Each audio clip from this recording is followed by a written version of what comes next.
मध्य पूर्व में ईरान और अमेरिका के बीच जंग की आशंका बनी हुई है। इस बीच मंगलवार को अरब सागर में अमेरिका ने ईरान के एक ड्रोन को मार गिराया। रिपोर्ट्स के मुताबिक ये ड्रोन अमेरिकी जंगी बेड़े के पास पहुंच गया था। इसके बाद अमेरिकी नौसेना ने अपने फाइटर जेट F-35C से उसे मार गिराया। अमेरिका ने इस घटना को लेकर ईरान पर गंभीर आरोप लगाए हैं और अमेरिका का कहना है कि ईरान काफी ज्यादा आक्रामक रुख अपना रहा है। वहीं रक्षा विशेषज्ञों का दावा है कि इस घटना के बाद अब ईरान और अमेरिका जंग के और भी ज्यादा करीब आ गए हैं। तो आज इसी मुद्दे पर बात करेंगे और क्या ईरान अब सच में खुद ही चाहता है कि जंग हो ही जाए और वो अमेरिका को उकसाने की कोशिश कर रहा है। तो इस सवाल का जवाब भी लेंगे। हमारे साथ इस बातचीत में कई सारे खास मेहमान जुड़ेंगे जिनका मैं आपसे पहले से ही परिचय करवा देता हूं। हमारे साथ जुड़ने वाले हैं ग्रुप कैप्टन यूके देवनाथ जी, जो रक्षा विशेषज्ञ हैं। इसके साथ ही मेजर समरपाल तूर भी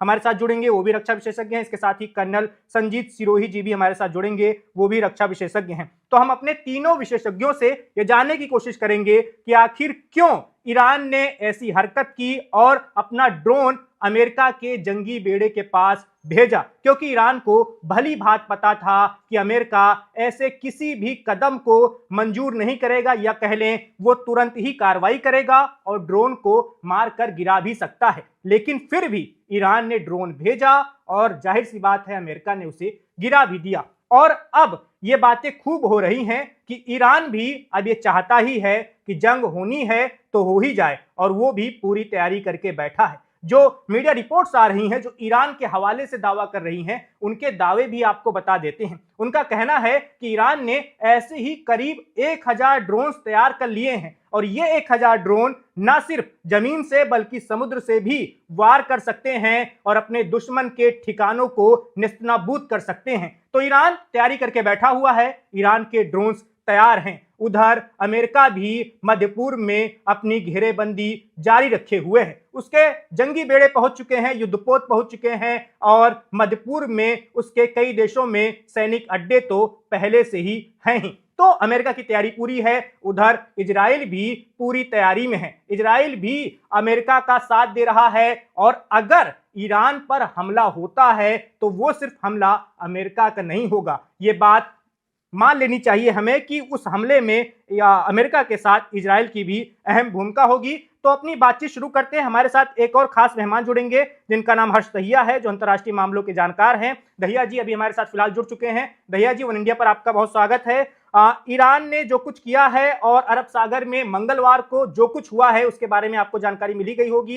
एक ईरानी ड्रोन अमेरिकी नौसेना ने मार गिराया है, लेकिन कहा जा रहा है कि अमेरिका ने कार्रवाई भले कर दी हो, लेकिन ईरान इस घटना से यह संदेश दे चुका है कि वो खुद ही अब जंग चाहता है। क्या आपका भी ऐसा मानना है? देखिए, दोनों साइड अपनी मसल्स फ्लेक्स कर रही हैं कि दोनों साइड ये बताना चाह रही हैं कि हम किसी भी तरीके के कॉन्फ्लिक्ट से नहीं डरते। अमेरिका ने अपने युद्धपोत पहले ही वहां पे स्थापित करके ये संदेशा दे दिया है कि अगर ईरान कुछ भी करता है तो उसको मुंह तोड़ जवाब दिया जाएगा। और ईरानियन रजीम भी जो है, देखिए, वो भी पीछे नहीं हट सकती, क्योंकि उसे डोमेस्टिक जो अपनी ऑडियंस है उसको भी केटर करना है। जहां पे लोगों को लगेगा कि यूएस के खिलाफ वो हथियार डाल रहे हैं, तो जो डोमेस्टिक टर्मोइल चल रहा था वो और ज्यादा उफान पे आ जाएगा और सिविल वॉर की सिचुएशन जो पहले ही क्रिएट हो गई थी वो और ज्यादा वर्सन हो सकती है। जहां तक जो ईरानियन रजीम है वो ये मैसेज देना चाहेगी कि वो अभी भी बहुत स्ट्रांग है, वो कंट्रोल में है, वो डोमेस्टिक ट्रबल्स को भी और इंटरनेशनल जो उनके बाहर के ट्रबल्स हैं, यूएस और इसराइल से जो उन्हें खतरा है, वो उससे बखूबी निपट सकते हैं। तो ये मैसेज तो उनकी रजीम देना चाहेगी, और ये जो सारी चीजें हो रही हैं ये उसी का नतीजा है कि जो रजीम है, ईरानियन रजीम, वो ये मैसेज अपने डोमेस्टिक ऑडियंस को और ग्लोबल ऑडियंस को वो ये देना चाह रही है। बिल्कुल दहिया जी, हमारे साथ कर्नल संजीत सिरोही जी भी जुड़ गए हैं। सिरोही सर, आपको क्या लगता है ईरान की इस घटना को लेकर पीछे क्या मंशा हो सकती है? उसने अपने ड्रोन्स क्यों भेजे अमेरिकी जंगी बेड़े के पास? देखिए, ये जो ड्रोन है गया है, ये कोई प्रोवोकेट करने के लिए नहीं गया कि वो जो है, ये इनका नॉर्मल ड्रोन था जो अपना जो है रैकी के लिए गया था। और रैकी के लिए जाके शायद उसका या तो अपने आप कनेक्शन जो है उसका डिस्कनेक्ट हो गया, जो कि ईरान एजेंसी बोल रही है, न्यूज एजेंसी, या जो उसको जैम कर दिया गया। और जैम करने के बाद जब वो अमेरिकन बेड़े की तरह बढ़ रहा था तो उसको बर्बाद कर दिया गया है। लेकिन एक एक्शन से हमको ये नहीं समझना चाहिए कि ईरान जो है लड़ाई करने के लिए तैयार है, क्योंकि लड़ाई जो है ना ईरान चाहता है ना डोनाल्ड ट्रंप साहब चाहते हैं। ये चाहते, दोनों की दोनों पार्टी चाहती है कि इसका जो है बिना लड़ाई किए ही इसका कोई ना कोई हल निकल जाए। लेकिन जो हल निकलना है उसमें थोड़ा पेच लगा हुआ है, क्योंकि जो अमेरिका की डिमांड है और अमेरिका और इसराइल की मिलके जो तीन डिमांड है, उनको जो है मुझे लगता है कि ईरान उनमें से तीन में से दो डिमांड मान जाएगा, एक डिमांड नहीं मानेगा। और डिमांड क्या क्या है वो मैं आपको बताना चाहता हूँ। सबसे पहले ईरान, अमेरिका चाहता है कि जो ईरान जो एनरिचमेंट करता है यूरेनियम का उसको बंद कर दे, और जो ऑलरेडी एनरिच्ड यूरेनियम है उसको हैंड ओवर कर दे, नंबर वन। नंबर दूसरा, वो चाहते हैं कि जो मिसाइल प्रोग्राम है उसके ऊपर पूरी पाबंदी लगा दे। और नंबर तीसरा ये है कि वो जो है उसमें जो उसके प्रॉक्सीज है उनको सपोर्ट करना बंद कर दे। तो मुझे लगता है ईरान जो है न्यूक्लियर प्रोग्राम के लिए भी मान सकता है, ईरान जो है प्रॉक्सीज को मदद करने के लिए भी मान सकता है, लेकिन ईरान अपनी जो मिसाइल्स की जो उनकी क्षमता है या मिसाइल्स का उनका जो प्रोग्राम है उसको बंद नहीं करेगा। यहाँ पे पेच फंसने का अंदेजा है। तो उसका अगर ये फैसला नहीं होता, जो शुक्रवार को जो इनकी मीटिंग होनी है, पहले टर्की में होनी थी, अब सुना है ओमान में होगी, क्योंकि ईरान ने एक साफ कर दिया कि फॉर्मेट जो है चेंज होगा, बायलैटरल टॉक्स होंगी, सिर्फ अमेरिका और ईरान बातचीत करेगा, बाकी जो 5-6 देशों के जो फॉरेन मिनिस्टर बुलाए थे उनको नहीं बुलाया जाएगा, और बात जो होगी मस्कट में होगी। मतलब तो ईरान अब ये चाहता है देखना कि है, वो अपनी शर्तों के साथ बातचीत करेगा। ईरान, अमेरिका चाहता है वो अपनी शर्तों पे करे। अब ईरान जो है उन शर्तों को मानता है नहीं मानता, तो मैंने बताया दो शर्त तो शायद वो मान जाए। वो अपने न्यूक्लियर प्रोग्राम को हो सकता है जो है बंद कर दे, या प्रॉक्सीज तो वैसे भी जो है हाउतीज है या हमास या हिजबुल्लाह, वो वैसे भी जो है अब कोई खास उनकी पोटेंशियल रहा नहीं है उनके अंदर। सिर्फ जो झगड़ा होना है या जिसके ऊपर बातचीत अटक सकती है वो हो सकती है मिसाइल प्रोग्राम के ऊपर, जो कि ईरान उसको इसलिए नहीं मानेगा क्योंकि अगर मिसाइल भी उसके हाथ से जो है छिन गई तो फिर जो डिटरेंस है अमेरिका का और इजराइल का, जो डर है कि ईरान के ऊपर हमला करने से मिसाइल अटैक आएगा, वो डर भी खत्म हो जाएगा। तो मेरा ये मानना है कि ये जो ड्रोन का एक हादसा हुआ इसको हमको ये नहीं लेना चाहिए कि ये कोई प्रोवोकेशन की है ईरान ने। ये गलती से भी हो सकता है, ये रैकी के लिए गया, सर्वेलेंस के लिए गया, उसका जो है कनेक्शन टूट गया, उसकी वजह से वो इनके बेड़े की तरफ बढ़ रहा था और उसको जो है बर्बाद इसे कर दिया। तो दोनों सामान्य घटना मानी जानी चाहिए आपके हिसाब से। सामान्य घटना, दोनों देश, ईरान भी इसको सामान्य घटना मान रहे हैं और अमेरिका भी इसको सामान्य घटना मान रहे हैं। तो मुझे नहीं लगता कि इस घटना की वजह से कोई ना कोई लड़ाई होगी। पर हाँ, ये जरूर है कि पूरे के पूरे जो है ट्रिगर, दोनों ने जो है ट्रिगर के ऊपर हाथ रखा हुआ है। अब कौन पहले फायर करता है, क्या इंस्टिगेट करके फायर होता है, किन हालात में फायर होता है, वो देखने वाली बात। जी, बिल्कुल सिरोही सर, हमारे साथ यूके देवनाथ सर भी जुड़ गए हैं और मेजर समरपाल तूर भी हमारे साथ अब ज्वाइन कर चुके हैं। अब पहले मेजर साहब के पास चलेंगे, उसके बाद देवनाथ सर के पास चलेंगे। मेजर साहब, मैं आपसे बीते दिनों अरब सागर में हुई घटना के बारे में ज्यादा विस्तार से जानना चाहूंगा। कौन से वो ड्रोन्स थे जो ईरान के थे जिसको अमेरिका ने मार गिराया, और अमेरिका ने अपने किन हथियारों का प्रयोग किया है ड्रोन को मार गिराने में? देखिए, इनमें जैसे मैं पहले बता रहा था कि इनके पास जो रिकॉनेसेंस वाले ड्रोन है वो है अबबील, जिसकी रेंज है 250 किलोमीटर। उसके बाद आता है इनके यासिर, और उसके बाद आता है इनके हदोद। तो और फिर इनके 2000 किलोमीटर रेंज के है शाहिद या फिर सिमरोग। तो मोस्ट प्रोबेबली ये सिमरोग ड्रोन है, जो कि अमेरिका का ही RQ-170 का रिवर्स इंजीनियर्ड है। इसमें स्टेल्थ टेक्नोलॉजी भी है और इसमें रॉकेट प्रोपल्शन वाले इंजन के फीचर है, और ये काफी तेज उड़ता है और काफी छोटा है साइज में। तो इसका पता लगाना काफी मुश्किल होता है इसे इंटरसेप्ट करने के लिए। तो देखें, एक चीज तो जायज है कि अमेरिका ने जो ये इंटरसेप्ट किया है, ये एक मैसेज है कि इनके ड्रोन्स आर मतलब रेडार पे देख सकते हैं और ये इंटरसेप्टेबल हैं, और इसे एक प्रोवोकेशन के तौर पे, एक बहाने के तौर पे भी देखा जा सकता है।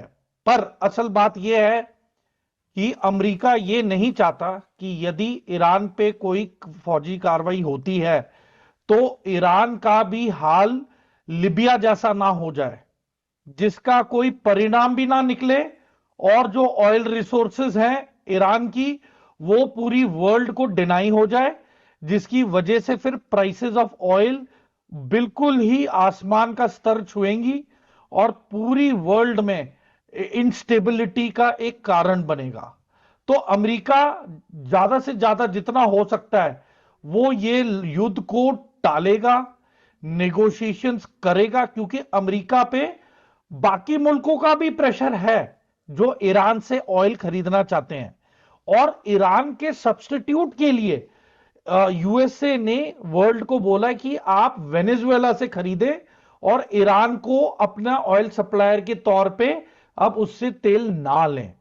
तो देखिए अमेरिका ने एक विकल्प तो ऑफर कर दिया वेनेजुएला के तौर पे, पर वेनेजुएला में कोई भी अभी ऑयल रिग अभी तैयार नहीं है, उन्हें बनाने में काफी वक्त लगता है। इस पे रिफाइनरीज चाहिए, रिफाइनरीज का सेटअप भी पेंडिंग है, लिमिटेड रिफाइनरीज हैं जो कि इतना ज्यादा pure production of fuel oil and lubricants नहीं कर पाएगा वर्ल्ड की डिमांड को सप्लाई करने के लिए। It will take few years. तो देखें इसका इंपैक्ट तो पड़ेगा ही दुनिया पे, वेदर यू लाइक इट और नॉट, तेल की कीमतें बढ़ेंगी। अब असली सवाल यह होता है कि अगर अमेरिका युद्ध पे चला जाता है तो उसका मेन कारण ये डिले क्यों कर रहे हैं, जो 400 केजी का अनअकाउंटेड फॉर एनरिच्ड यूरेनियम है उसका कोई अता पता नहीं है। आईएईए ने भी ये सवाल उठाए और आईएईए ने भी ऑब्जर्वेशन में बताया है कि जो 400 केजी का जो एनरिच्ड यूरेनियम है उसका कोई लेखा जोखा नहीं है। तो जायज सी बात है कि ये यूरेनियम को एज डर्टी बॉम्ब्स बना दिया गया है और जिसकी वजह से अमेरिका ने अपने आप को रोक के रखा हुआ है। और जितना वो अपने आप को डिले कर रहा है तो हम ये समझें कि जब तक वो अपने आप को डिले कर रहा है तब तक जो इनकी खुफिया दस्ते हैं, इक्विपमेंट हैं, जो इनके आदमी या जासूस लगे हुए ऑन ग्राउंड और टेक्नोलॉजी जो इन्होंने लगाई हुई है, ये इनकी मिसाइल साइलोस को ज्यादा से ज्यादा डिटेक्शन में अभी बिजी हैं। ये ज्यादा से ज्यादा मिसाइल साइलोस को डिस्ट्रॉय करने में ज्यादा यकीन मान रहे हैं, क्योंकि वो ही एक डिटरेंट है जो कि ईरान का जो एक थ्रेशोल्ड व जो पंच होगा, इकट्ठा जो ये अटैक लॉन्च करेंगे, उसको थामने के लिए इंटेलिजेंस का पूरा होमवर्क किया जा रहा है। आईएसआर इंटेलिजेंस, सर्वेलेंस और रिकॉनेसेंस के इक्विपमेंट से लैस ड्रोन दिन रात ईरान के ऊपर उड़ रहे हैं। इंसानी मूवमेंट पूरी देखी जा रही है, मॉनिटर की जा रही है, उनके रेगिस्तानों पे नजर रखी जा रही है, आइसोलेटेड लोकेशंस जहां पे गाड़ियां आ रही हैं जा रही हैं इक्का दुक्का, उस पे भी पूरी नजर रखी हुई है। और ये नजर आज की नहीं रखी, ये नजर कम से कम 15 साल से रखी हुई है इन्होंने। तो हम ये नहीं कहेंगे कि America was taken by surprise, but जो सरप्राइज होगा अमेरिका वो होगा जो मतलब खुदा ना खास्ता अगर चाइना ने डोंग फेंग सीरीज की मिसाइल्स इन्हें दे दी हैं, वो सुपरसोनिक है, उनको नहीं रोका जा सकता।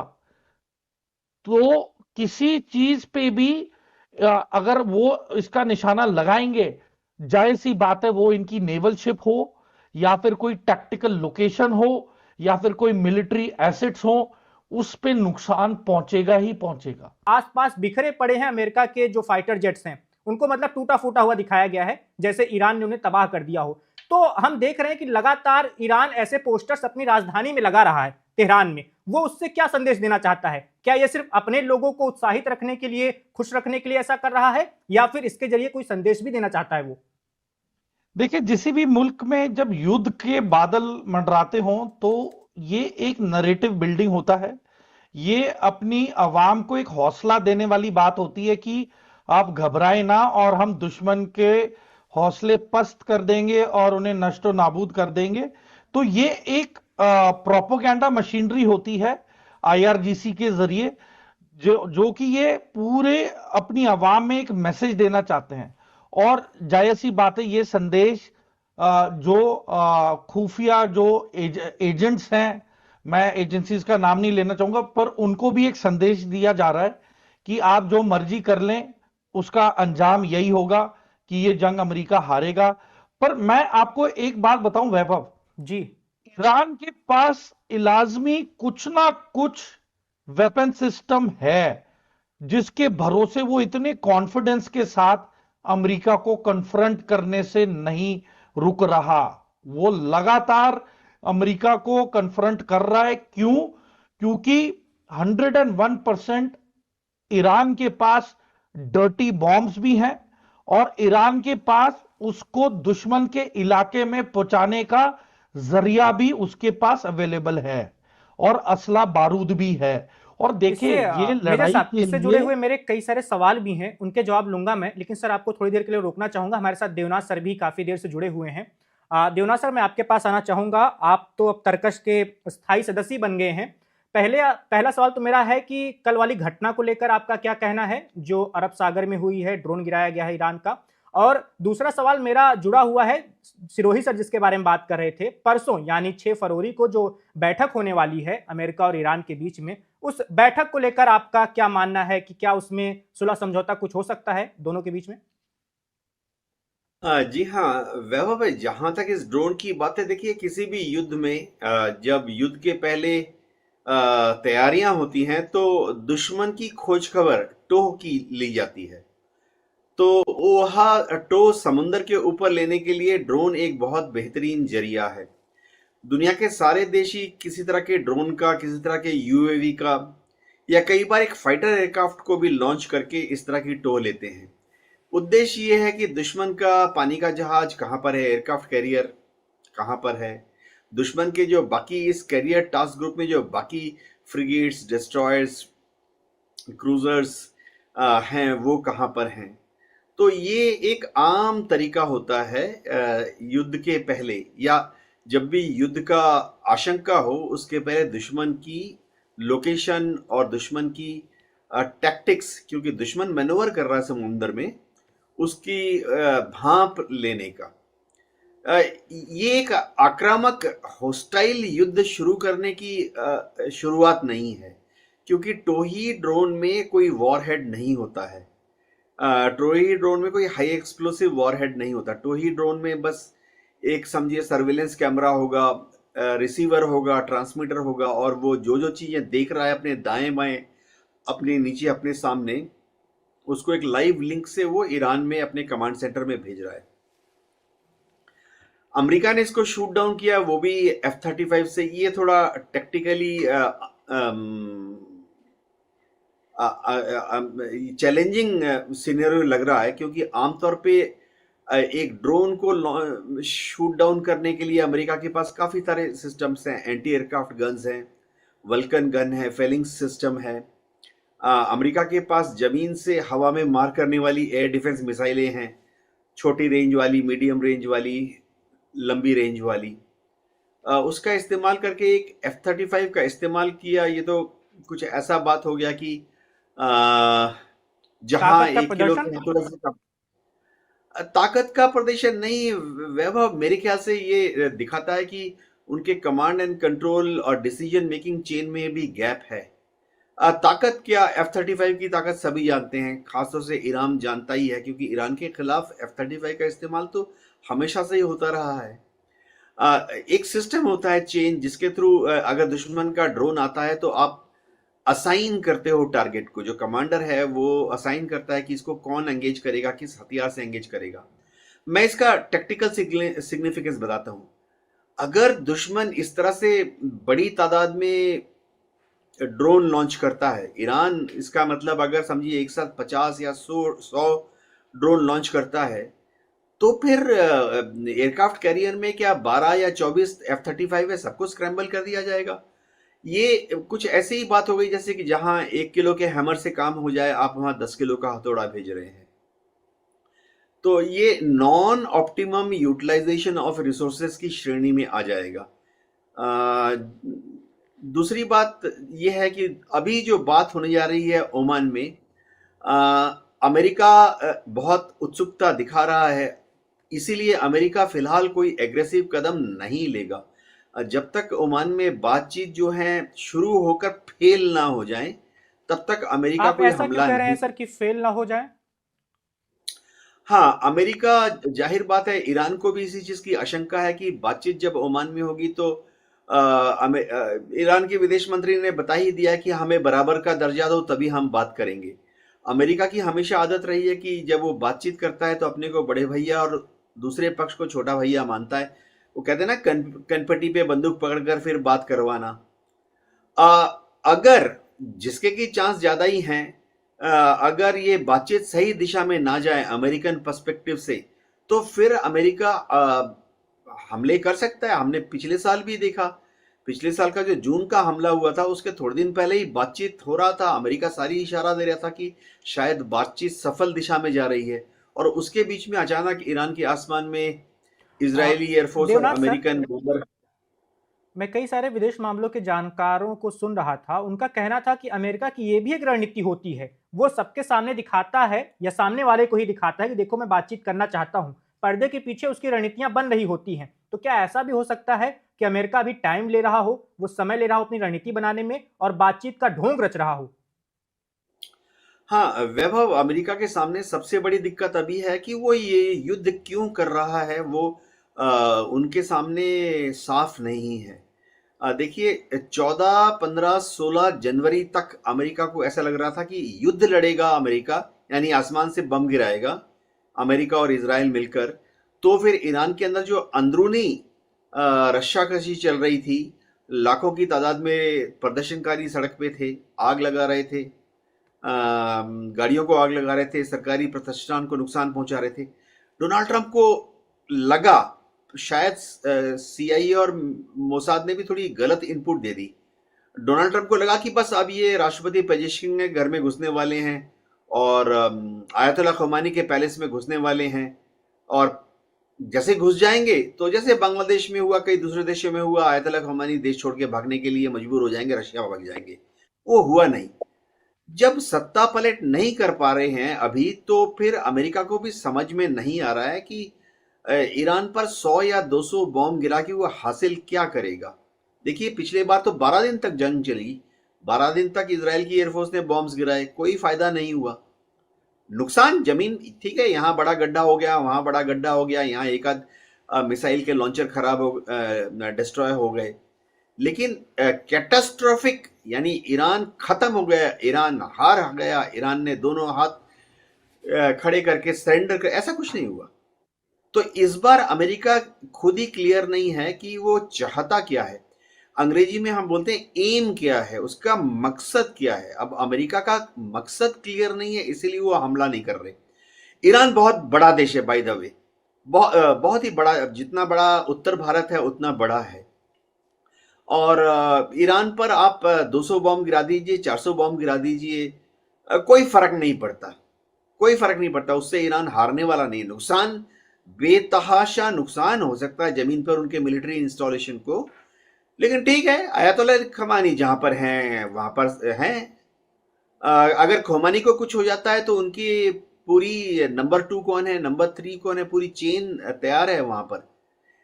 अमेरिका सोच रहा था शुरुआती दौर में कि शायद वेनेजुएला में जैसे उन्होंने एक कमांडो रेड किया, डेल्टा फोर्स चली गई, रैम्बो एक्शन किया और मदुरई को हाईजैक करके ले गए, वह तरकीब ईरान में काम नहीं आएगी। इसका बहुत बड़ा रीजन है कि वेनेजुएला में उनकी वाइस प्रेसिडेंट, उनके डिफेंस मिनिस्टर, आर्मी के बड़े बड़े जनरल्स जो हैं पहले से ही खरीद लिए गए थे।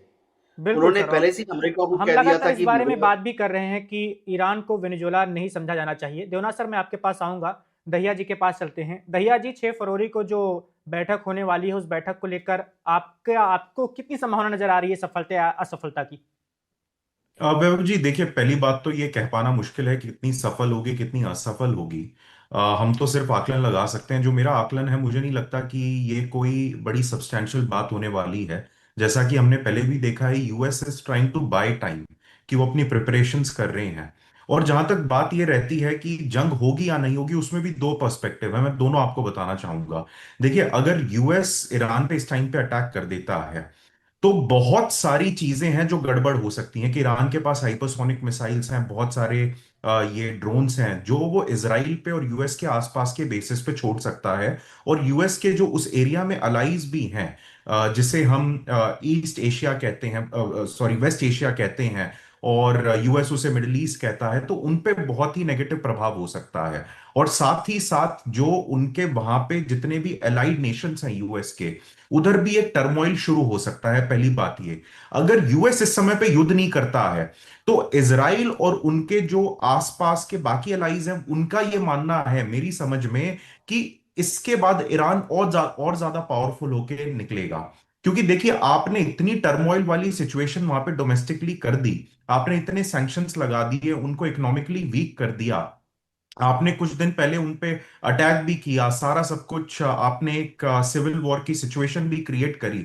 और फिर भी अगर आप ईरानियन रिजीम को, जो मुल्ला रिजीम जिसे पॉपुलर उसमें कहा जाता है, अगर आप उसको अभी भी नहीं गिरा पाए तो वो और स्ट्रांग होगी। वो अपना आर्म्स एंड एम्युनिशन का और ज्यादा स्टॉक पाइलिंग करेंगे, और इसके बाद इस रेजिम को गिरा पाना बहुत ज्यादा मुश्किल होगा। तो कहीं ना कहीं सबसे बेस्ट अपॉर्चुनिटी यूएस की अटैक करने की या फिर कोई इंटरनल टर्मोइल करने की, तो यूएस और इसराइल के पास ये सबसे बेस्ट अपॉर्चुनिटी है। बट हाँ, अगर वो सही से नहीं किया गया तो वो बैकफायर भी कर सकती है। तो इसराइल के लिए काफी बड़ा खतरा हो सकता है, क्योंकि हमने देखा जब पहले इसराइल ने ईरान पे अटैक किया, तो आयरन डोम बहुत ज्यादा काम नहीं आया। बहुत सारी जो मिसाइल्स थी, बहुत सारे जो ड्रोन्स थे ईरान के, वो आयरन डोम को भी साध पाए थे, और कई जगह जाके वो गिरे थे। यहां तक कि जो अपनी आर्म्ड फोर्सेस हैं इसराइल की, उनके हेडक्वार्टर्स पे भी मिसाइल अटैक हो गया था। तो ये उनके लिए भी बड़े खतरे की घंटी है कि अगर ईरान के पास जो करीब कहते हैं कि 2000 से 3000 इस तरीके की मिसाइल्स हैं, तो वो पूरे मिडल ईस्ट में हैवॉक क्रिएट कर सकते हैं उससे। बिल्कुल दहिया जी, अब अपने अगले सवाल की ओर बढ़ते हैं। हम सिरोही सर के पास आएंगे, उसके बाद फिर मेजर साहब के पास चलेंगे। और अगला जो सवाल होने वाला है वो मेजर साहब की बातों से ही निकला है कि ईरान के पास क्या कोई ऐसा हथियार है जिससे वो अमेरिका को बहुत ज्यादा नुकसान पहुंचा पाए, और उसी हथियार की वजह से ही वो इतनी ज्यादा आत्मविश्वास में इस वक्त दिख रहा है। सिरोही सर, आपको क्या लगता है, ईरान के पास क्या कुछ खास हथियार हो सकते हैं? देखिए, ईरान के पास जो भी हथियार है वो अमेरिका का मुकाबला नहीं कर सकते, इसमें कोई दो राय नहीं है। अमेरिका एक बहुत पावरफुल स्टेट है, और जो अमेरिका और इजराइल जब मिलके हमला करेंगे तो उस समय मुझे नहीं लगता कि, क्योंकि आप ये सोचिए, अभी देवनाथ साहब बोल रहे थे कि उनका एम क्या है, मैं बताता हूं उनका एम क्या है, ये मेरा आकलन है, मैं भी रॉन्ग। उनका एम है, जो मेन एम है उनका, रजीम चेंज एम है, जैसे दहिया साहब बता रहे थे। और वो रजीम चेंज करने के दो तरीके हैं, या तो पहले आप बमबारी करके उनके जो स्ट्रेटेजिक टारगेट्स हैं उनको बर्बाद करिए, आईआरजीसी को बर्बाद करिए, और फिर जो है इस जब ये सब होगा तो इस उम्मीद में कि प्रो डेमोक्रेटिक जो फोर्सेस हैं ईरान के अंदर, जिन्होंने 15-20 दिन तक प्रोटेस्ट किया था, वो दोबारा जो है रिवाइव हो जाएगा। और वो प्रोटेस्ट होके एक ऐसी हालत होगी कि रजीम चेंज होगा, जैसे डोनाल्ड ट्रंप साहब ने कहा था कि help is on the way. तो वो उस चीज का इंतजार कर रहे हैं कि वो जो करेक्ट टाइमिंग, क्योंकि पूरी लड़ाई में इस जो ईरान और इजराइल अमेरिका की जो होने वाली है उसके टाइमिंग का बहुत जरूरी है। क्योंकि जैसे दैया साहब ने बताया, अगर वो टाइमिंग ठीक नहीं हो तो बैकफायर हो जाए। तो मेरा मानना यह है कि एम उनका है रजीम चेंज करना। क्योंकि जैसे दैया साहब भी कह रहे हो, मैं भी इस बात को पूरा मानता हूं कि अगर अब रजीम चेंज नहीं होगा तो ये चेंज होना और ज्यादा दिन पे दिन मुश्किल होता जाएगा।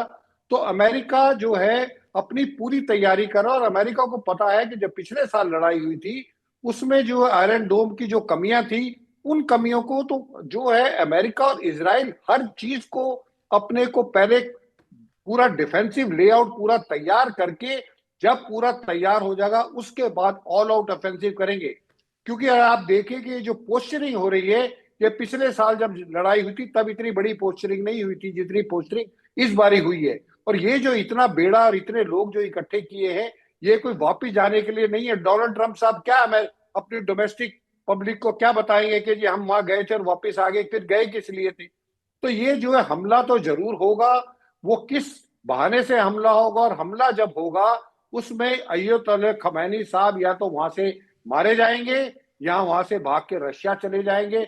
और जैसे ही अयतुल्ला खमैनी साहब मरते हैं या रशिया चले जाते हैं, उसके बाद जो लोग अभी डोरमेंट पड़े हैं जो लोग सिर्फ इंतजार कर रहे हैं वो प्रो डेमोक्रेसी जो वाले जो प्रोटेस्टर्स हैं वो दोबारा रिवाइव होंगे और फिर जो है पूरा का पूरा जो है इनका रिजीम चेंज हो जाएगा और फिर उसको वहां पे बिठाया जाएगा जो प्रो अमेरिकन हो।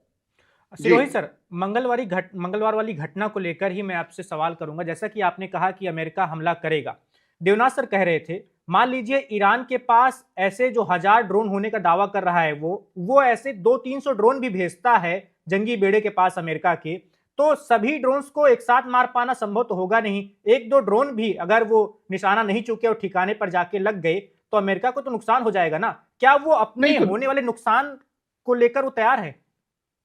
नहीं, वो बिल्कुल तैयार है। कोई भी देश जब लड़ाई के लिए जाता है तो वो ये सोच के नहीं जाता कि उनका कोई नुकसान नहीं होगा। जब जो है अमेरिका अफगानिस्तान में आया था, वियतनाम में आया था, इराक में गया था, जहां पे भी अमेरिका लड़ने गया तो ये सोच के नहीं गया था कि वो जो है नुकसान नहीं होगा। नुकसान होगा, लेकिन नुकसान वो इसलिए वो कोशिश ये कर रहे हैं, जो इतना टाइम ले रहे हैं वो, और टॉक्स का चाहे वो बहाना हो, क्योंकि पिछली बारी टॉक्स चल रही थी और टॉक्स के दौरान ही उन्होंने हमला कर दिया था। हो सकता है टॉक्स के बहाने में वो हमला कर दे, कल कर दे या हफ्ते बाद कर दे। हमला तो होगा जरूर, लेकिन मेरा ये मानना है कि ईरान के पास अगर वो हमला करते भी है और उनकी जो है ड्रोन या मिसाइल जो है एक आध अटैक भी कर देती है तो उसमें कोई नुकसान होगा तो होगा। लड़ाई में तो नुकसान सबका होता है, लेकिन वही तो मैं कह रहा हूं, जैसे एक बेसबॉल में कहते हैं कि सारे बेसिस को कवर करना, तो वो अमेरिका और इजराइल अपने सारे जो है बेसिस है उनको कवर कर रहे हैं। और जिस दिन उनको ये लगा कि अब हम बिल्कुल तैयार हैं और हम जो है कम से कम नुकसान उठा के ईरान के ऊपर हमला करेंगे, तो वो हमला करेंगे जरूर। हमला होगा, कब होगा ये लेकिन क्वेश्चन सिर्फ वेन सिरोही का सर, है। हाँ जी।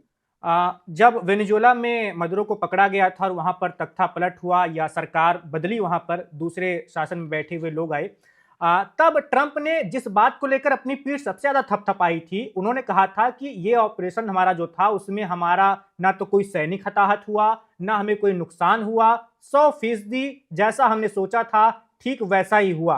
तो ट्रंप अगर ईरान में जाते हैं तो वो ऐसा तो कह नहीं पाएंगे, क्योंकि ईरान में उन्हें नुकसान भी हो सकता है, जैसा कि हम बातें कर रहे हैं। बिल्कुल वैभव जी, नुकसान हो सकता है। मैं तो कह रहा हूँ नुकसान, लड़ाई लड़ने जाओगे तो नुकसान होगा। और जब आप लड़ाई करते हो तो आप कैलकुलेटिव रिस्क लेते हो। वो आपको पता है कि कितना नुकसान होगा और कितना आप नुकसान उठा सकते हैं। अगर आप उतना नुकसान उठा सकते हैं तो आप लड़ाई करेंगे। नहीं तो आप, मुझे मेरा क्वेश्चन ये है कि अगर अमेरिका को हमला नहीं करना तो अमेरिका ने इतना जमावड़ा जो अपने फोर्सेस का किया हुआ है, अरेबियन सी में, मेडिटेरेनियन सी में किया हुआ है, वो रीइंफोर्स कर रहा है हर जगह जो अपने बेसिस को, तो वो क्यों कर रहा है? तो वो इसलिए नहीं कर रहा कि वो वापस चला जाएगा। वो अगर वो ईरान मान भी जाता है तो कोई ना कोई बहाना करके जो है ईरान के ऊपर हमला होगा। लेकिन कब होगा, सिर्फ क्वेश्चन उस बात का है, होगा कि नहीं होगा इसमें मुझे कोई डाउट नहीं है। वैभव जी। बिल्कुल सिरोही सर, अब मेजर साहब के पास चलते हैं। मेजर साहब, आप उस वक्त अपनी बात पूरी कर रहे थे जब मैं देवनाथ सर के पास चला गया था। आप वही बात अपनी आगे बढ़ा सकते हैं कि ईरान के पास क्या कुछ हथियार हो सकते हैं जिनके बल पर वो इतना ज्यादा वो आत्मविश्वास अपना दिखा के वो आगे बढ़ने की कोशिश कर रहा है। देखिए, अगर तो हम ईरान का युद्ध देखें तो इट इज ऑलमोस्ट, आप देखें, it is Shia versus the world. क्योंकि आज तक जितनी भी टेररिस्ट ऑर्गेनाइजेशंस हैं मिडिल ईस्ट में, दे आर 95% शिया डोमिनेटेड। आप हूती लगा लें, आप हिजबुल्ला लगा लें, आप हमास लगा लो, ठीक है, आप इस्लामिक जिहाद करके है, ठीक है, वो भी पैलेस्टीन में है। फिर और सबसे पेचीदा बात तो यह है कि इराक में जितने भी शिया फाइटर्स रहे हैं, सीरिया में जितने भी सीरियन ये शिया फाइटर्स हैं, आईसिस के फाइटर्स शिया हैं, ये सारे इकट्ठे होके ईरान के अंदर आ चुके हैं। इनकी डिप्लॉयमेंट्स चल रही हैं। जो प्रो अमेरिकन और प्रो वेस्ट प्रोटेस्टर्स हैं, उनको सड़कों पे और घरों से सरेआम या तो निकाल के घसीट के बाहर सड़कों पे मारा जा रहा है, एग्जीक्यूट किया जा रहा है, और उनकी बॉडीज को बॉडी बैग्स में बंद करके बाहर सड़क पे रखा जा रहा है। और डर के मारे कोई आ भी नहीं रहा है इन्हें क्लेम करने, इनके फैमिली मेंबर्स, कि वो भी ना मारे जाए। तो देखिए इतना खौफ फैल चुका है। तो एक चीज तो तय है कि मुझे नहीं लगता रशिया इतना बड़ा रिस्क लेगा खोमेनी को शरण देने के लिए। उसके ऊपर पहले ही यूक्रेन का प्रेशर और लोड है, बशर अल असाद अलग से वहां चला गया है। तो एक किस्म से रूस ने अगर खोमेनी को शरण दी तो रूस और ज्यादा बद से बदनाम हो जाएगा और it will lose its international reputation and relevance. और उसके बाद मेजर साहब मुझे ऐसा लगता है कि कोई फायदा भी नहीं होगा उनको बशर्ते पूरे जीवन भर रखना अपने पास, उसके अलावा कोई और फायदा तो दिखेगा नहीं। नहीं देखिए, फायदा किसी का नहीं होने वाला है। आपको क्या लग रहा है अगर अमेरिका युद्ध पे जाता है तो ये जो इनके जो तेल के कुएं हैं ये ऐसे ही रहेंगे? इनमें पहले ही एक्सप्लोसिव वाला मैकेनिज्म लगा दिया गया है। द मोमेंट दे फील की रिजीम अब टॉपल होने वाली है, उस बटन पे उंगली लगाई जाएगी और सभी के सभी ऑयल फील्ड्स में आग लगा दी जाएगी कि मरता क्या नहीं करता, ना मेरा ना तेरा। तो लोगों में ये जो भ्रम है ना कि अगर वेस्ट के पास फायर पावर थोड़ा है, विस्तार से फायर बताइए पावर मेजर की बात साहब। नहीं है, ये माइंडसेट की बात है। अब ये वाली बात थोड़ा विस्तार से बताइए। आप जो कह रहे हैं कि मान लीजिए खामनेई और उनके शासन में बैठे हुए लोगों को लगा कि अब हमारे हाथ से सब कुछ जा रहा है, तो वो तेल के भंडार को नष्ट करने की कोशिश करेंगे, आपका ऐसा कहना है? कोशिश नहीं करेंगे, बिल्कुल उसे नष्ट करेंगे, उनको टारगेट करेंगे। बिल्कुल उसी तरीके से जब सद्दाम हुसैन को कुवैत से खदेड़ा जा रहा था तो सद्दाम हुसैन कहता कि भाई मैं तो आया ही तेल को लेने था, तो अगर तेल मेरा नहीं हो सकता तो कुवैत, मैं अमेरिका के हवाले भी ये तेल नहीं होने दूंगा और मैं कुवैत के सभी तेल के कुओं में आग लगाऊंगा। और वो आग महीनों लगी रही, काबू नहीं कर सके। इट टुक, मतलब 3-4 महीने लगे वो आग बुझाने के लिए। फौरन से इक्विपमेंट आया और फिर ये चीजें बुझाई गई। तो ये इतना आसान नहीं होने वाला है, इसमें नुकसान होना तय है। तभी अमेरिका भी समय ले रहा है, अमेरिका ने अपनी तैयारी की हुई है, पर इसी बदौलत ईरान भी अपनी पुख्ता बंदोबस्त कर रहा है। और आप अगर तेहरान का ही मैप दिखा दें, वो फलूजा से 100 गुना ज्यादा डेंस है। जो डेंसिटी है पर स्क्वायर किलोमीटर, इतनी ज्यादा डेंसिटी है कि एक आम फौजी दस्ता अगर वहां जाना चाहे तो उसे अपना कैजुअलिटी रेशियो दुगना लेके चलना पड़ेगा। स्नाइपर फायर भी होगा, आईईडीज भी होंगी, स्नाइपर फायर भी आ रहा होगा, एक्सप्लोसिव्स और रॉकेट लॉन्चर्स भी आ रहे होंगे एक ही टाइम पे, फिर ड्रोन भी आ रहे होंगे एक ही टाइम पे। तो देखें, यह कहना गलत होगा कि अमेरिका के पास सुपीरियॉरिटी होगी और अमेरिका एक हद तक कारपेट बॉम्बिंग कर सकता है, पर उसके बाद क्या? मेजर साहब जंग उसके तो बाद नहीं जीती उसके जाएगी बाद ऐसे। वाला ही मेरा सवाल होने वाला है। मुझे तो पता उसके है बाद ट्रूप्स ऑन ग्राउंड उतारने पड़ेंगे, चाहे आपको ये सच्चाई take it with a pinch of salt. अगर किसी दुनिया को अगर नहीं अच्छा लग रहा जो मैं बोल रहा हूं, पर ये ही होगा। There will be troops on the ground और इन्हें house to house, building to building clear करना पड़ेगा। और फलूजा और मोसुल तो पूरा अंडरग्राउंड नेटवर्क था। आप सोचें, ईरान ने माहिरता ही अंडरग्राउंड नेटवर्क में प्राप्त की हुई है। अगर हमास का अंडरग्राउंड नेटवर्क इतना कॉम्प्लेक्स और पेचीदा हो सकता है 50 बाय 70 किलोमीटर के अंदर अंदर, ये तो पूरा मुल्क है। तो it is not going to be easy. और ये इसमें इंटरनेशनल ट्रूप्स की भी जरूरत पड़ेगी और ऑन ग्राउंड ट्रूप्स की जरूरत पड़ेगी। मेजर और साहब मेरा जो सबसे आगे बढ़ के पाकिस्तान हिस्सा लेगा। अगला सवाल होने वाला है वो सवाल ये है कि संयुक्त हमला होगा, अमेरिका इजराइल दोनों शामिल होंगे। अमेरिका की भूमिका तो आपने बता दी, इसमें इजराइल की क्या भूमिका हो सकती है? क्या वो भी अपने सैनिकों को उतारेगा? देखिए, इजराइल पे पहले ही बहुत प्रेशर है, तो इजराइल को वो अभी सिर्फ उनके एयर डिफेंसेस का जो प्रेशर है उसे रिलीव करेंगे।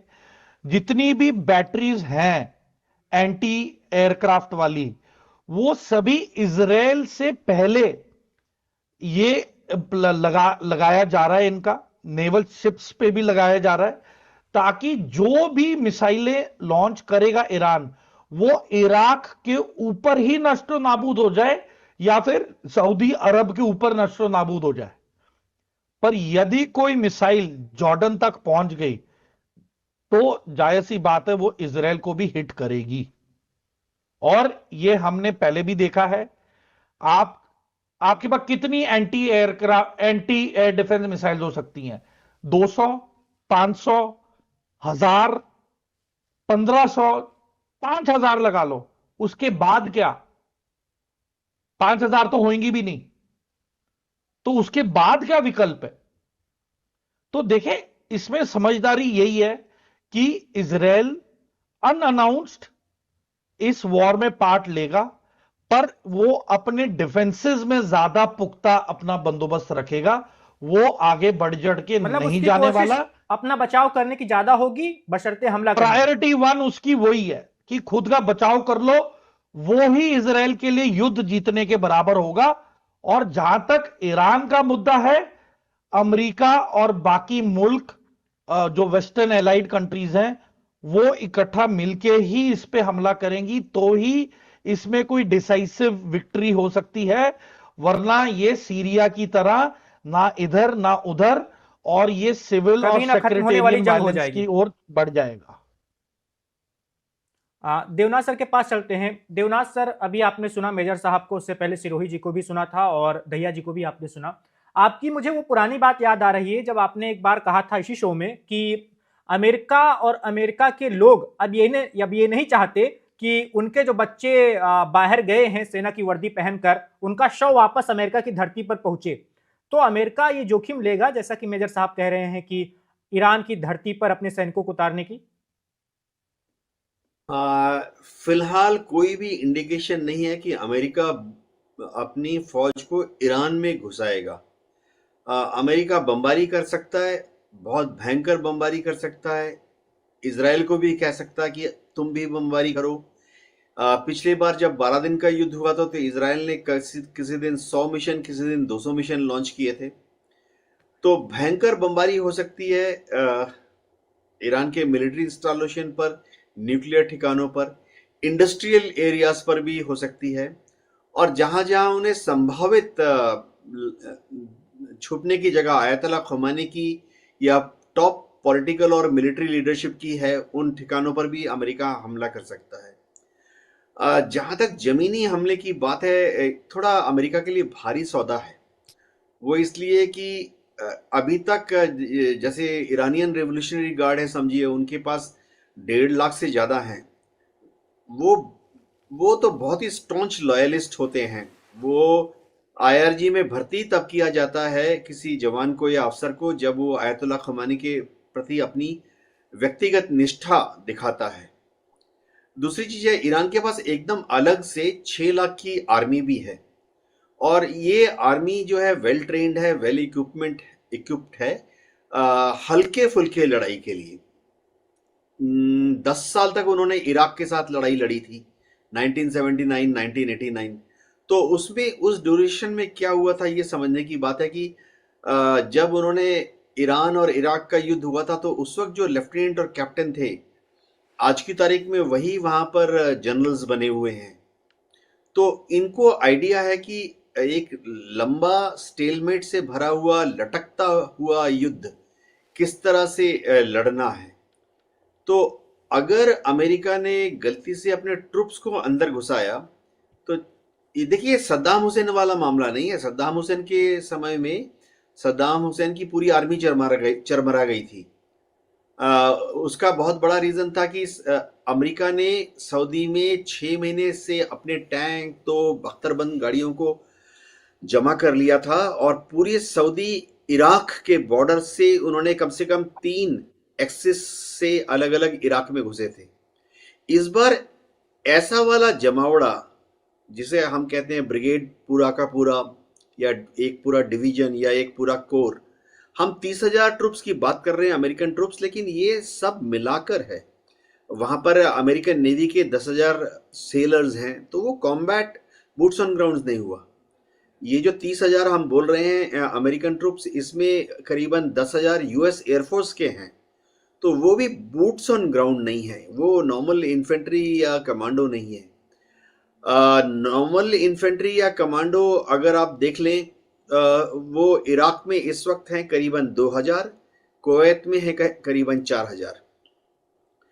तो क्या इतनी कम संख्या में इन्फेंट्री या कमांडो की मदद से, स्पेशल फोर्सेस की मदद से अमेरिका जमीनी रास्ते से ईरान में घुसेगा?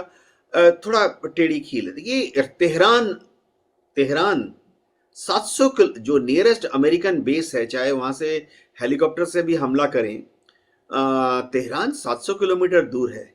तो तेहरान जाने में इन हेलीकॉप्टर्स को 3 घंटा लग जाएगा, वहां एक्शन करेंगे 1 घंटा, फिर वापस आने में 3 घंटा लग जाएगा। 7 घंटे के लिए ये लोग ईरान के एयर स्पेस में रहेंगे, तो बहुत ही डिफिकल्ट खतरा सिचुएशन बहुत है। ज्यादा है।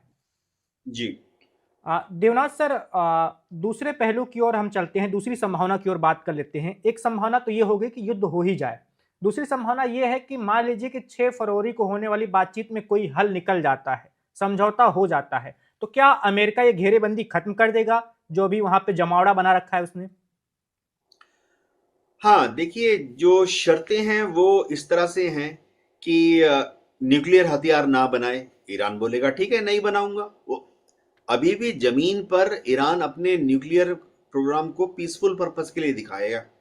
वो बोलेगा ठीक है, आईएईए की टीम आ जाए, इंस्पेक्ट कर ले, हम न्यूक्लियर हथियार नहीं बना रहे हैं। दूसरी शर्त क्या होगी कि हिजबुल्लाह, हूती को और हमास को मदद मत करो।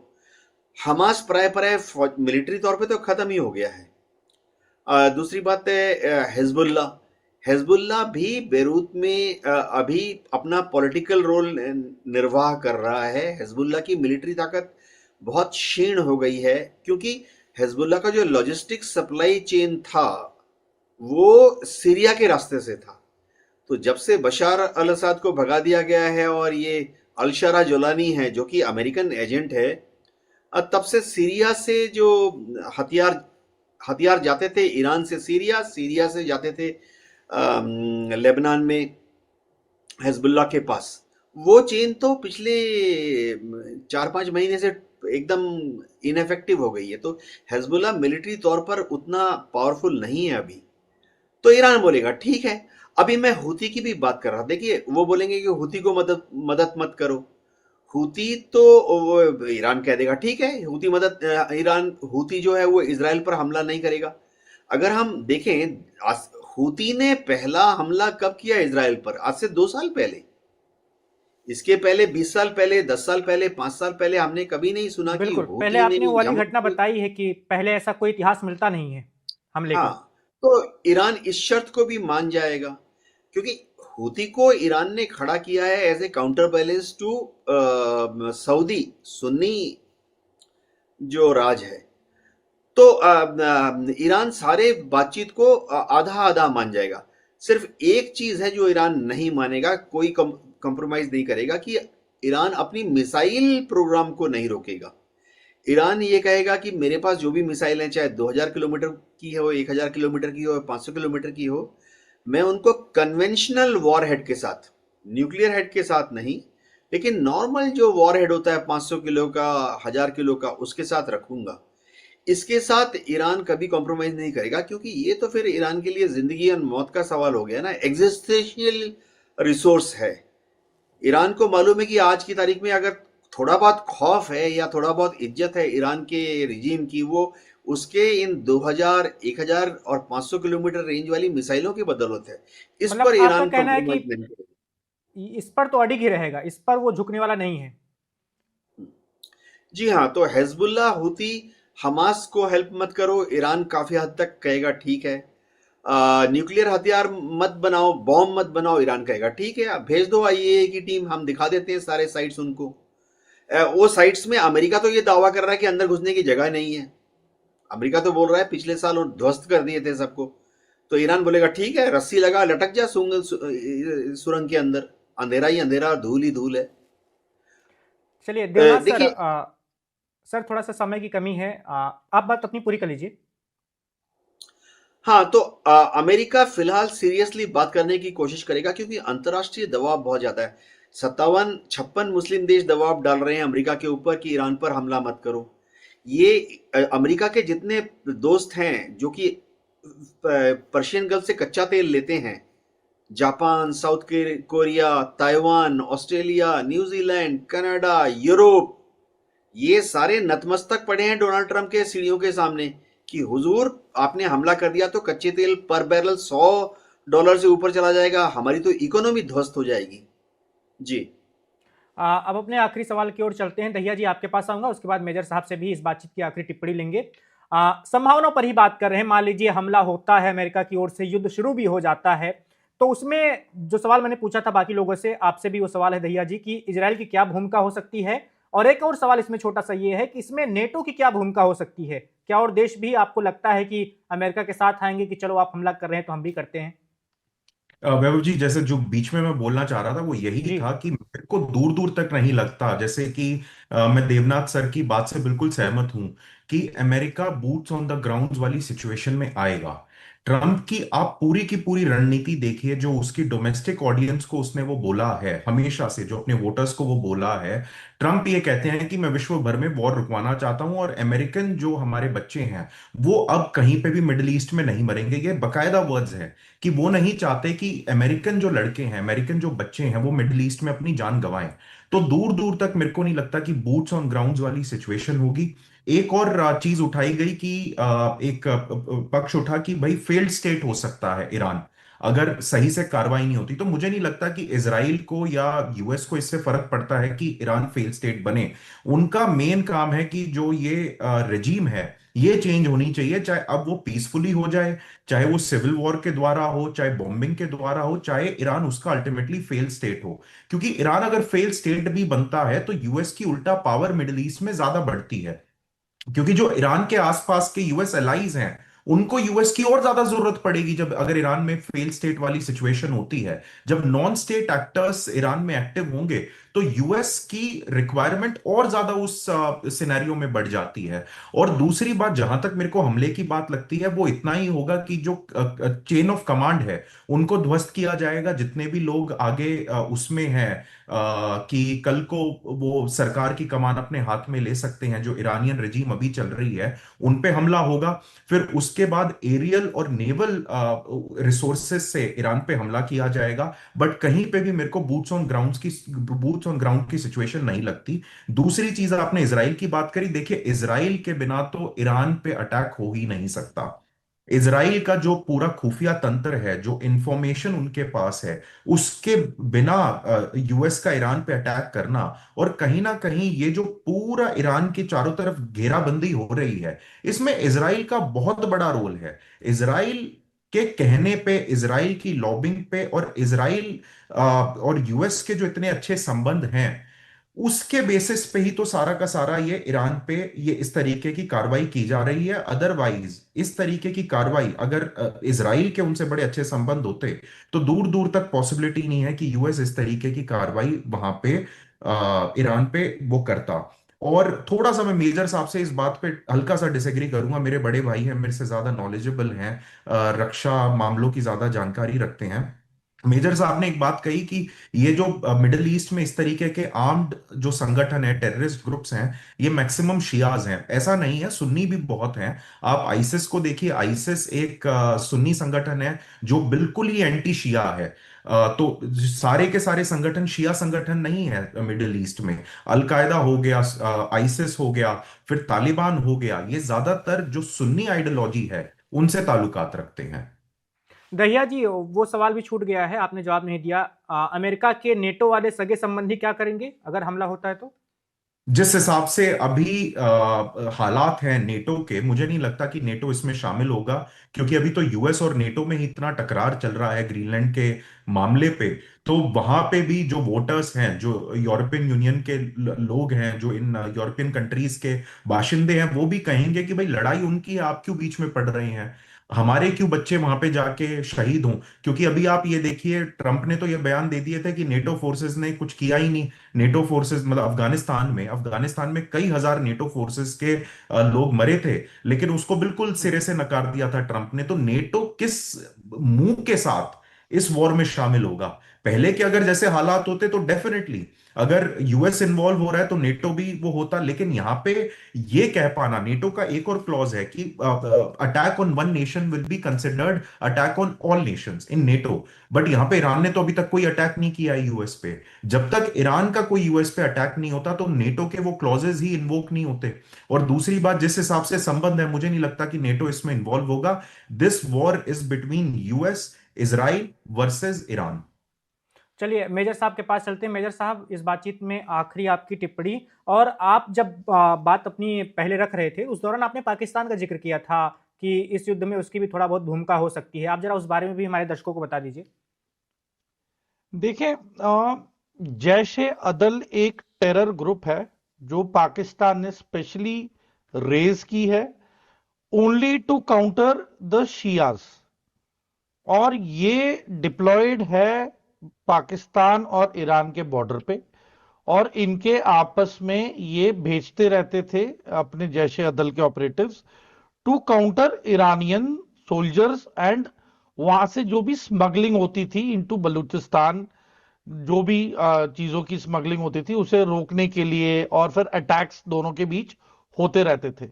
बल्कि कुछ महीने पहले Pakistan has carried out air strikes to take out these Iranian, जो बलूच की जो सेटलमेंट्स हैं, जो बीएलए बीएलएफ देखा जाए, ये ईरानियन बॉर्डर्स पे ज्यादा रहते हैं। तो बेसिकली ये एंटर करते हैं पाकिस्तान बॉर्डर पे, हमला करके वापस चले जाते हैं। तो इनको जो बलूच जो फोर्सेस है इनको काउंटर करने के लिए जैश ए अदल को इन्होंने क्रिएट किया ताकि ये बलूच फोर्सेस को काउंटर कर सकें।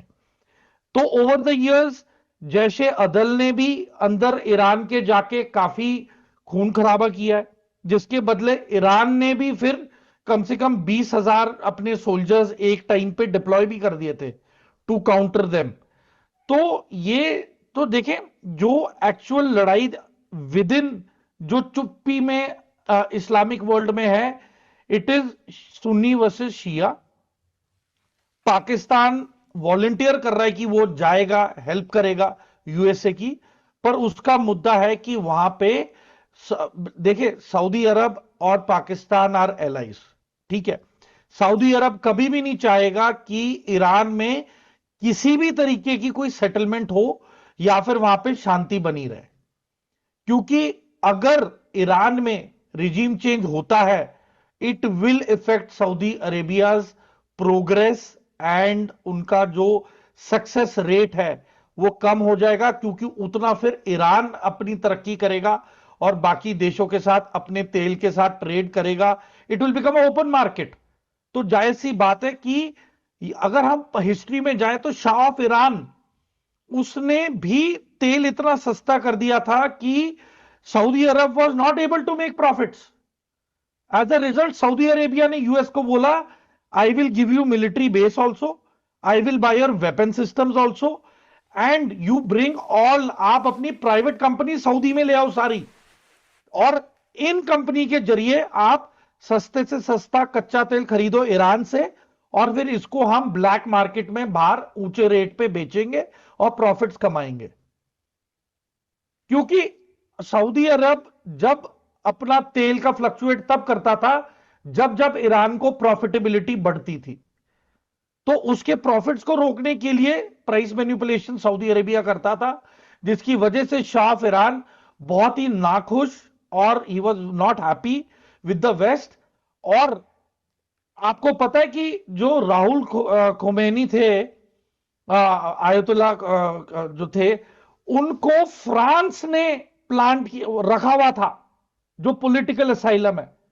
तो अगर हम ये बोले कि फ्रांस का ईरानियन रेजिम को अभी कोई सपोर्ट नहीं है, वो भी गलत होगा, क्योंकि फ्रांस भी अभी आज की तारीख में ईरान से तेल ले रहा है। It is a supporter of Iran. तो अगर ये रिजीम चली जाती है तो फ्रांस को भी अपना रुख बदलना पड़ेगा। और काफी, मैं बता रहा हूं, बिहाइंड क्लोज डोर्स जो सीक्रेट एजेंसीज हैं वो एक दूसरे से काफी नाखुश हैं। French secret service, American secret service are not working on the same lines. वैसे आप जो रशियन बता रहे सीक्रेट हैं ये सर्विस, बहुत ही दिलचस्प केजीबी बात भी बता रहे मदद हैं। कर रहा है ईरान की, एमएसएस भी मदद कर रहा है ईरान की, लाइव सैटेलाइट फीड दे रहे हैं, मिसाइल सिस्टम्स प्रदान कर रहे हैं, anti tank weapon system install कर रहे हैं, laser anti drone weapon systems दे रहे हैं ईरान को। तो मैं वही बोल रहा हूं, अमेरिका जितनी देर लेगा उतनी ही उसे मुंह की खानी पड़ेगी, बिकॉज देयर इज नो। आपने मेजर साहब, आपने फ्रांस के अलावा और किस देश का नाम लिया, किस देश की खुफिया एजेंसी का नाम लिया है अभी?